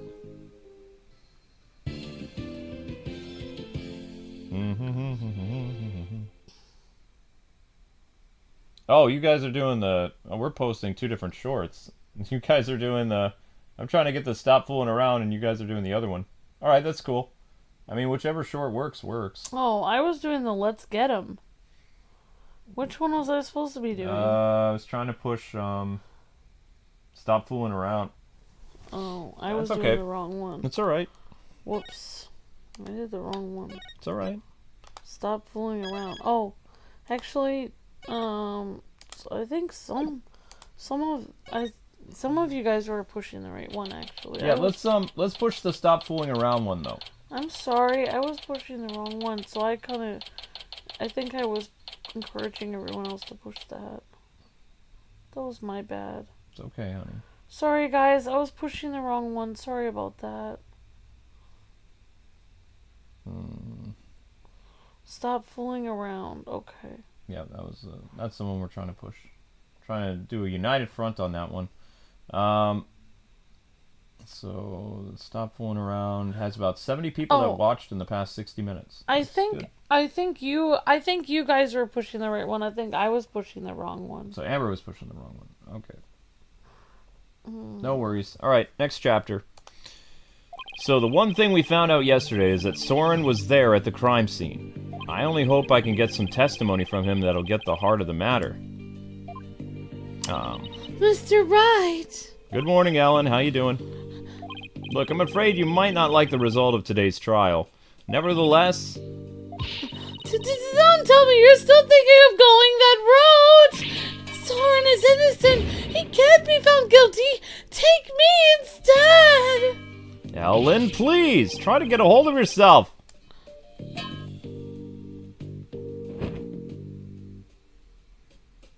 Okay. I believe in Sorin with all my heart! How dare you doubt him! Okay. Regardless of which one of them is found guilty today, it's gonna be devastating for Alan, isn't it, Mr. Wright? I mean, Nick. We'll just have to do everything we can. That's the best we can do, you know? The trial's about to begin, Mr. Wright! Alright, let's go, Maya. Yeah! Let's do this, Nick. We've got this. Messing up one marriage at a time. Alright. Court resumes. 9 a.m. District Court, courtroom number 6. Court resumes. Alright, here we go. Here we go! Yay! Day 2. Court is now in session. All rise. Honorable me. Hello, everyone. Court is back in session for the trial of Ellen Watt. The defense is ready, Your Honor. The prosecution is ready as well, Your Honor. Let's see now. Where were we? In yesterday's session, we found out about the Sprocket family's conspiracy to cover up the murder of Dumas Bloomsbury with a second reception. Taking advantage of our collective shock, the defense as usual made a nonsensical claim. Namely, that there was a third person present who struck the victim. Objection! Yeah, well, hey, don't try to make it sound like I made it all up. The defendant herself made a statement about the existence of a third person, and further investigation has only proven her statement to be true. Then I presume the defense intends to focus on proving the identity of the third person? Hello, Furball. Is that all right with you, Mr. Edgeworth? Indeed, Your Honor. In fact, I predict that the defense will most likely attempt to name Mr. Sorin Sprocket as the true culprit. Oh, how'd you figure that out? The driver during the accident that killed Mr. Sprocket's sister was the victim. Therefore, Mr. Sprocket had a motive to murder Mr. Gloomsbury. That's what you plan to assert, is it not, Mr. Wright? And I'm that transparent? Come now, Mr. Wright, did you really think the police wouldn't uncover this information? Congrats on getting it in one, Mr. Edgeworth. But, hold it! You're wrong! Sorin didn't do it! He's innocent, I tell you! Miss Watt, please! He's innocent, I tell you! What is this, Mr. Wright? I thought your claim about the existence of a third person came from the defendant. It did! This is just a minor hiccup. Did you not discuss your strategy for today? Jeez. Did you not discuss your strategy for today with the defendant, Mr. Wright? Starting off on the wrong foot again is seriously cutting into my lifespan. It would appear the defense is in disarray. Therefore, the best way to clear up things is to ask Mr. Sprocket himself what happened. Your Honor, the prosecution would like to call Mr. Sorin Sprocket to the stand. What? Yeah, very well. Bailiff, please bring in Mr. Sprocket to the witness stand.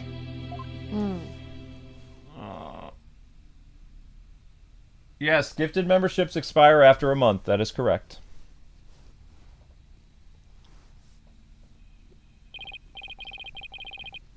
Witness, please state your name and occupation.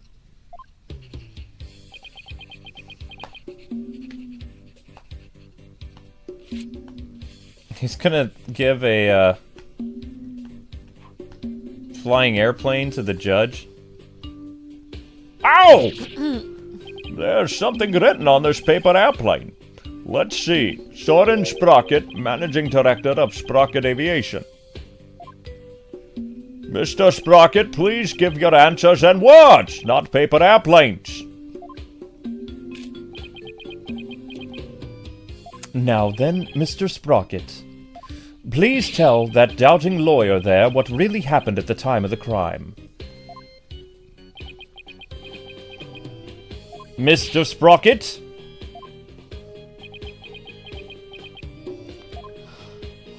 Mr. Sprocket! Wow, he's not paying attention at all. You want me to talk about what happened when the crime occurred. In other words, after the first wedding reception, where Ellen and I were in the reception hall, right? Not even the power of court can stop him from marching to his own beat of his drum. Yeah, he's like that. He's literally gonna talk whenever he feels like it. Mm-hmm. What Sorin remembers. Oh, boy. 129. Sorin remembers. Okay, here we go.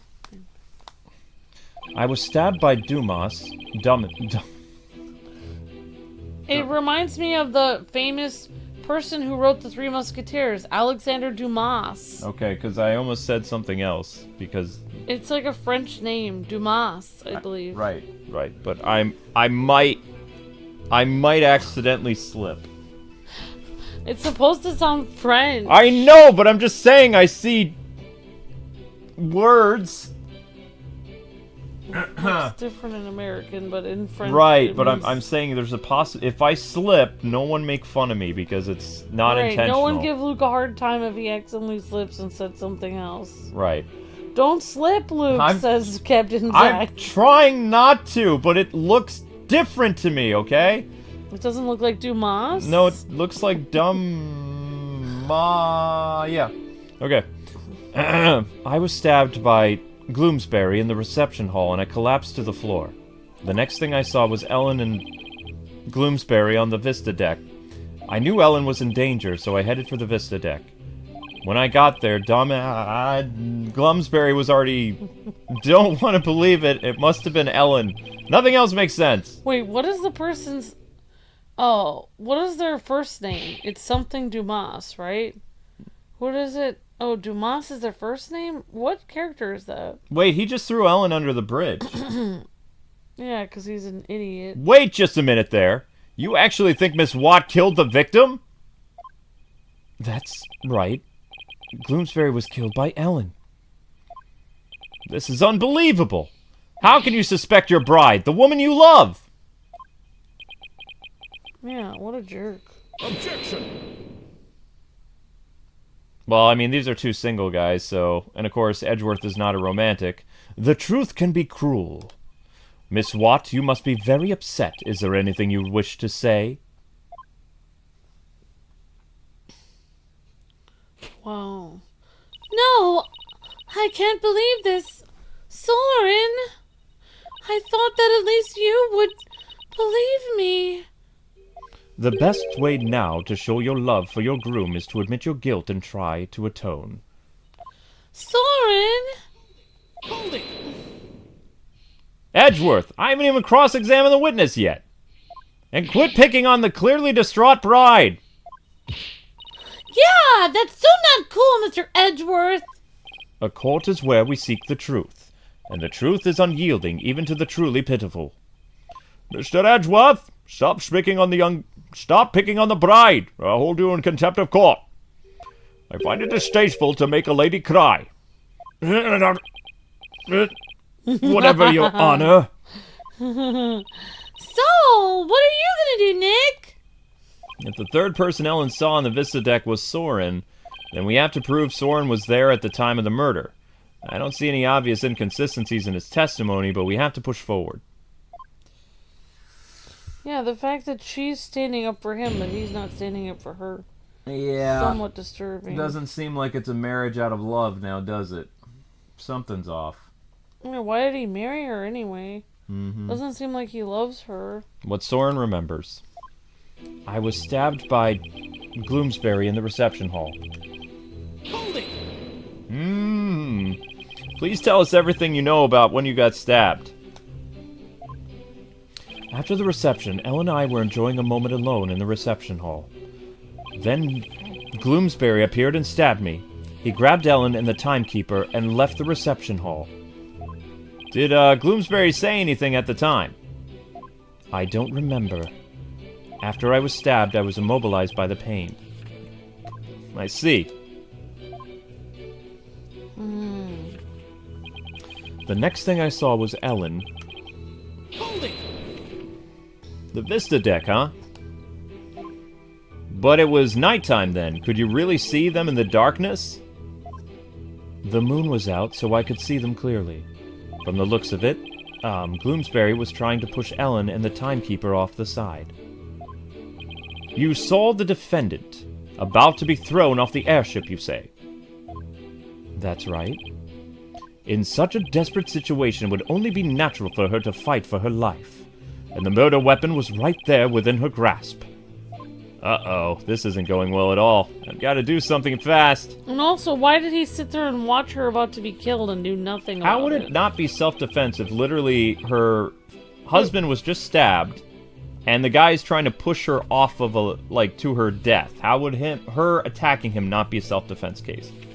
I don't... That doesn't make any sense. If you're trying to save your life, it makes sense that you could kill the person trying to kill you. I don't understand. Alright, one sec. I understand that your bride was in danger, but... Were you really able to move with a stab wound to the gut? I was desperately trying to push the pain out of my mind. I see. So adrenaline kicked in and gave you strength, huh? Is that right? I don't see much of anything in the statement I can refute. That's right. I almost passed out several times as I made my way to the Vista deck. But when I got there, Gloomsbury was already... Hold it! Alright. So you're absolutely sure, Mr. Sprocket, that by the time you got to the Vista deck, the murder had already been committed? Yes. But the Vista deck is just one on the other side of the glass windows in the reception hall. Shouldn't you have been able to get there right away? Objection! Mr. Wright, have you investigated nothing? The only way to the Vista deck is to go to the hold and take the lift.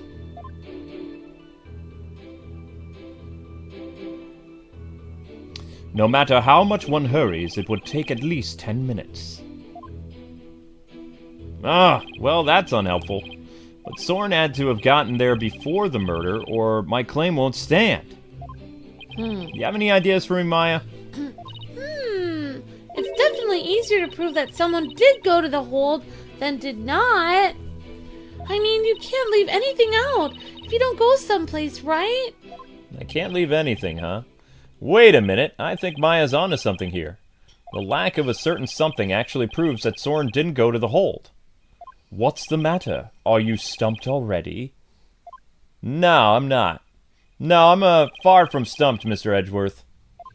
In fact, I know for a fact that Mr. Sprocket didn't go to the hold. You and your paper-thin bluffs. Mr. Sprocket's bloodstain on the lift proves he went through the hold. So that possible proof could you have that he did not, in fact, go there? You want proof? You got it! You can do this, Phoenix. There's got to be proof that Sorin didn't go through the hold. Well, Mr. Knight, this proves that Mr. Sprocket didn't go through the hold. Where are you going with this, Phoenix?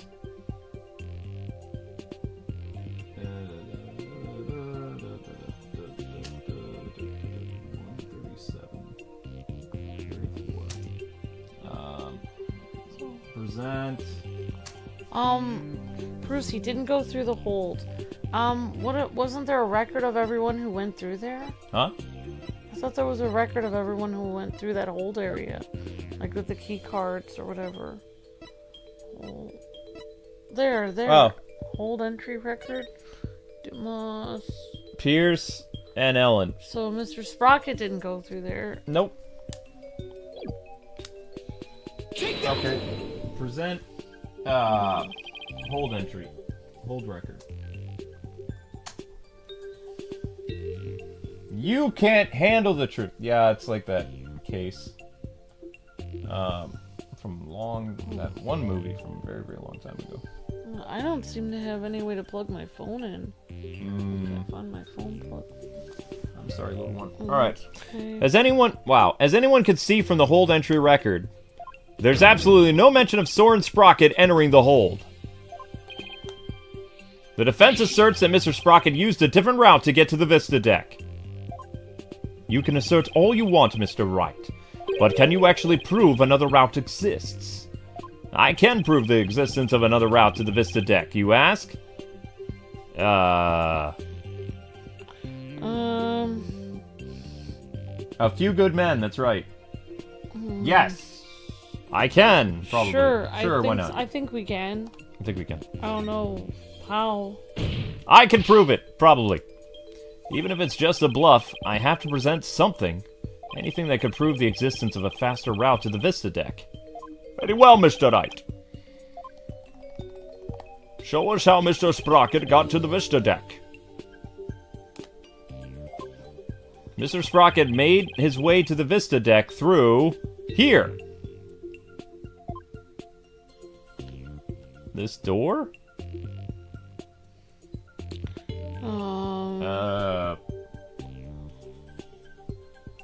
The emergency escape hatch? Alright. Oh, on the left side. Wouldn't he be sucked out? To save his bride from danger, Mr. Sprocket opened the escape hatch and made his way alongside the outside wall to the Vista deck. Are you serious? With a stab wound? Isn't that right, Mr. Sprocket?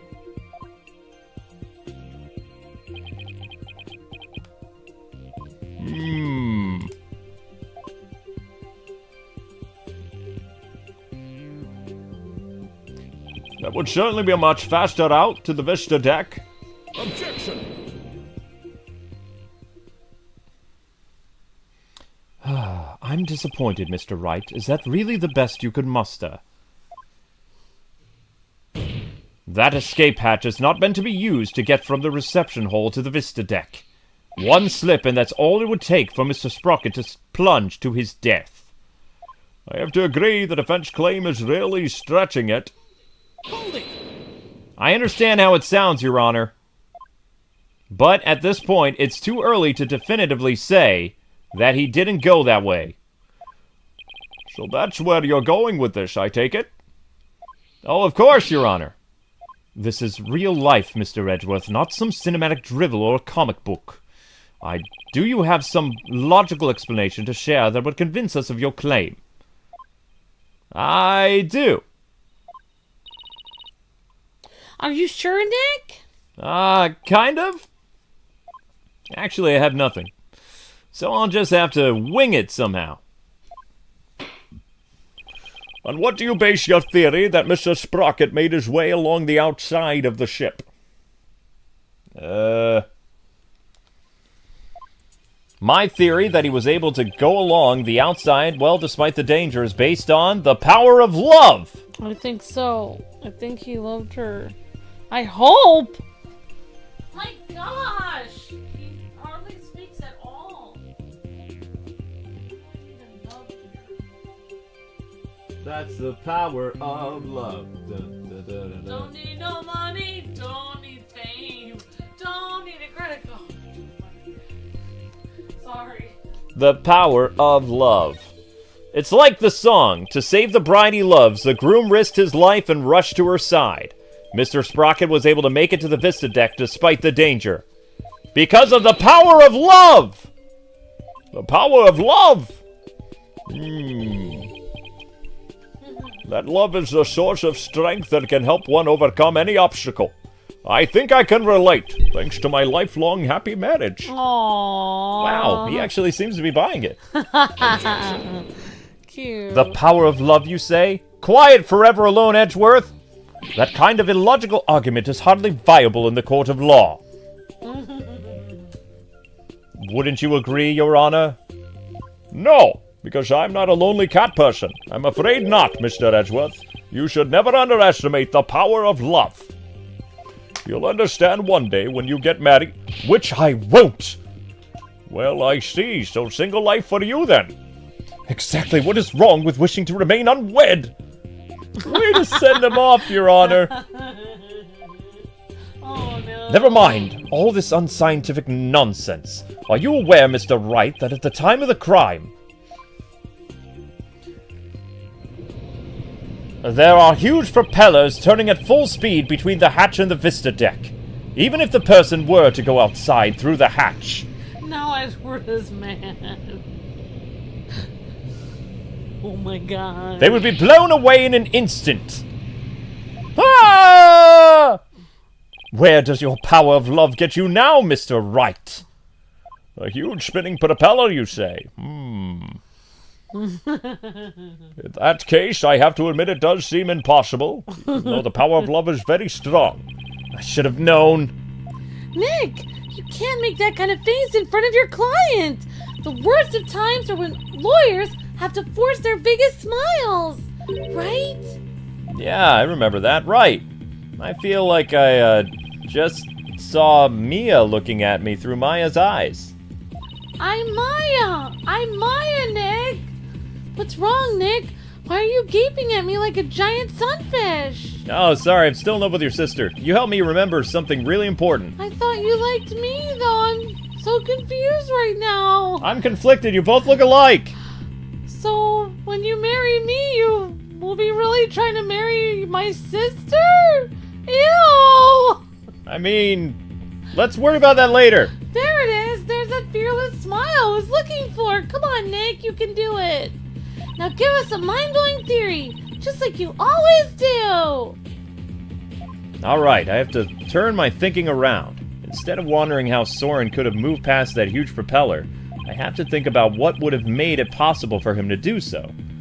Your Honor, Mr. Wright only makes that ridiculous face when his back is pressed against the wall. Therefore, please do hurry and give your ruling before... Blast! I don't think so. Mr. Edgeworth! Mr. Lonely Edgeworth! It's still far too early to discount my theory. What are you babbling about? The airship's large spinning propellers have already been shredded to your pieces of your theory. But if we think a little more outside the box, I'm sure we can find a way he could have made it. Stop trying to stall, Mr. Wright, and show us how it could have even been remotely possible, if at all. I must agree with Mr. Edgeworth. Very well, Your Honor. there must have been a way. Somehow that Sorin could have moved along the wall in spite of the propeller. Now then, Mr. Wright, what specifically could have made it possible? If the propellers were turned off. This would have been possible for Mr. Sprocket to get to the Vista deck. The airship wasn't flying. The propellers were broken. He got to the deck some other way. Maybe the airship wasn't flying. Maybe it was on the ground. Okay. I don't know. What allowed Mr. Sprocket to go along with the outside wall in spite of the propellers? Is the location of the flying chapel at the time of the crime. The location of the flying chapel? But wasn't it flying high in the sky? No. No, Your Honor, I'm afraid it wasn't. What? Then where was it? At the time of the murder, the airship wasn't flying through the sky, but moored to the ground. What? And if the airship wasn't flying, then that means the propellers weren't turning. In which case,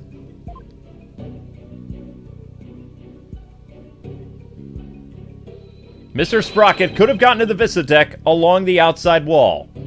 Isn't that right, Mr. Sprocket? Oh. I don't remember. Oh, he stabbed himself with his pencil. That's gonna leave a mark. Objection! Even if the propellers weren't turning, it wouldn't have been... Wow. Even if the propellers weren't turning, it would have been far too risky to go that way. Ah, but Mr. Edgeworth, you're forgetting about the power of love. Yes, the amazing power of love. Not this again. You hate singles, don't you? Very well, for the sake of argument, let's assume this so-called power of love made it possible for Mr. Sprocket to move alongside the outside of the wall of the airship. Can you prove that the airship was tied to the ground as you claim, Mr. Wright? Well, I don't have any evidence that proves where the airship was at the time. You can prove it, can't you? Maya, can't you think of anything we can use to prove it? Can't say that I can. Oh, wait! Didn't somebody see something outside a window at the time of the crime? I think I remember someone saying as much. Do I have a piece of evidence that shows what was outside of the airship? Well, what are you waiting for, Wright? This piece of evidence shows the outside of the airship, the pterodactyl drawing. Okay, I guess it's gonna have to be. Let's go! It's gonna have to be Larry's. We have a crucial piece of evidence. It's Larry's drawing of a pterodactyl. Alright, I guess we're presenting this. I don't know why. Well, just so you know, any type of evidence can be used in a court of law, including scribbles. No, it really can't. Maybe it can. No, I don't think so. It's kind of funny, though. Alright, here we go. This piece of evidence shows... This drawing by my friend! This piece of evidence shows what was outside the airship at the time of the murder! What kind of lousy drawing is that? It's a drawing made by Larry. And what can you prove with that poor attempt at artistry? That there was a pterodactyl. Larry made this drawing before he switched the lanterns. So it must have been right around when the murder was being committed. Now, if I could direct the court's attention here. Is that a pterodactyl? Does that mean that the airship actually went back in time? Objection! Oh No, my Your gosh. Honor. We've already proven that time travel is nothing more than a gimmick, did we not? Yeah, we did. And I have no intention of bringing up the argument again for the sake of science fiction. But this drawing shows us an important piece of evidence. It shows us that the airship was actually moored on the ground. And what makes you so sure? That's easy. All you have to do is consider who made this drawing.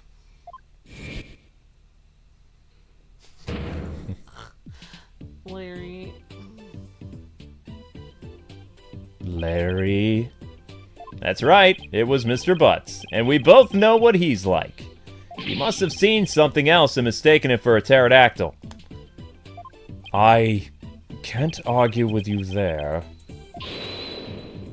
Hey! Wait just one doggone second here! What kind of moron do you guys take me for? I saw with my own eyes a pterodactyl flew right up by the window, I tell you! I have sharp eyes of an artist, don't you believe me? No. Oh, Nick! Edgy! Nope. Some friends you guys are. What about you, Judge? You believe me, right, Your Honor? I'm sorry, I've seen Jurassic Park many a time, but I'm afraid you need to leave this courtroom. Bailiff! Get this crazy man out of my court! Come on, buddy, let's go! Why doesn't anyone believe me? Even the bailiff is more... Don't take it personally, Larry. I know you're just being, well, you.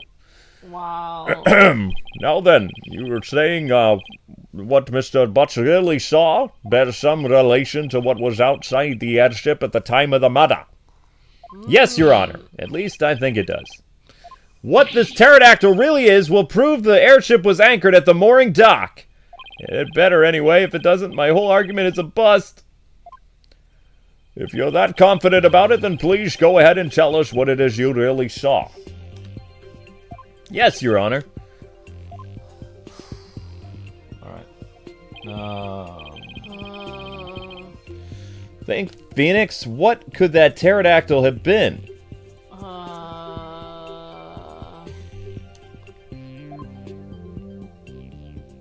I mean, I don't see anything out here. There, that sign looks like a pterodactyl. Where? That huge sign down there. This? Yeah, that looks like a pterodactyl. It has a beak and everything. This sign? That looks like a pterodactyl. It has a little foot on it and a beak and an eye. Where? This sign?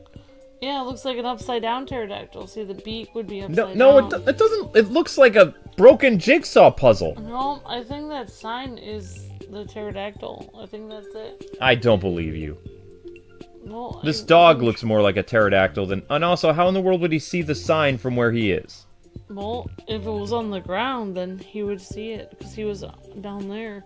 No, he wasn't. He was in one of these cabins. Okay, so it was on the ground, then... Okay, you know what? None of this makes sense, but fine. For the sake of argument, fine. I don't see it. Please take a good look at this sign. The sign, you say? You crazy person? How does that look like a barn? It's actually pterodactyl. It appears to have been broken, and then repaired. Yeah, upside down. But what does the sign have to do with the pterodactyl? Please focus on the part of the sign. The part of the broken off and got reattached? What about it? How about if we turn it like this? Pterodactyl! Shape as a pterodactyl in the drawing. I still didn't see it. That's a lucky guess. Mr. Butts actually saw this chunk. It was being blown through the air by the wind. What? I don't get it. Okay, Amber was right, yep. On the day of the murder, there were some heavy winds in the area of the mooring dock. But it's hard to imagine that the sign would make it as high as the airship could fly. Which means the flying chapel must have been anchored at the mooring dock that night. Isn't that right, Mr. Sprocket? Oh.